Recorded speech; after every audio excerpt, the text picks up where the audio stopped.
बच्चों के कद छोटे रह रहे हैं, कैल्शियम की कमी है, ब्लड की कमी है, हड्डियां कमजोर हो चुकी है, सांस लेने में तंगी महसूस कर रहे हैं, असाबी कमजोरी है, जोड़ दर्द करना शुरू कर दिया। आपने क्या करना है, मुरब्बा बांस इस्तेमाल करना शुरू कर देना है। किस तरह इस्तेमाल करना है, 1 पीस मुरब्बा बांस का सुबह, 1 पीस मुरब्बा बांस का शाम को, अगर आपके जोड़ों के अंदर दर्द है। लेकिन अगर आप अपनी हाइट के लिए इस्तेमाल करना चाह रहे हैं, फिर मुरब्बा बांस के साथ आपने असगंध नागौरी पाउडर शामिल कर लें। 2 चीजें, 1 चम्मच असगंध नागौरी पाउडर का और 1 पीस मुरब्बा आंवला का, ऊपर से 1 गिलास दूध का।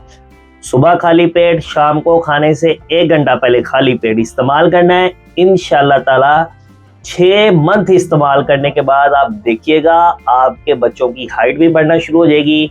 अगर आपको दर्दों का मसला है तो दर्दें खत्म हो जाएंगी, अगर आपको कैल्शियम की कमी है तो वो ठीक हो जाएगा, अगर आपको सांस का कोई भी मसला है तो बांस का मुरब्बा इस्तेमाल करने के बाद आपको जो सांस की परेशानी है वो भी ठीक होना शुरू हो जाएगी। इस तरह की मजीद वीडियो देखने के लिए आप हमें लाइक और कमेंट करना मत भूलिएगा।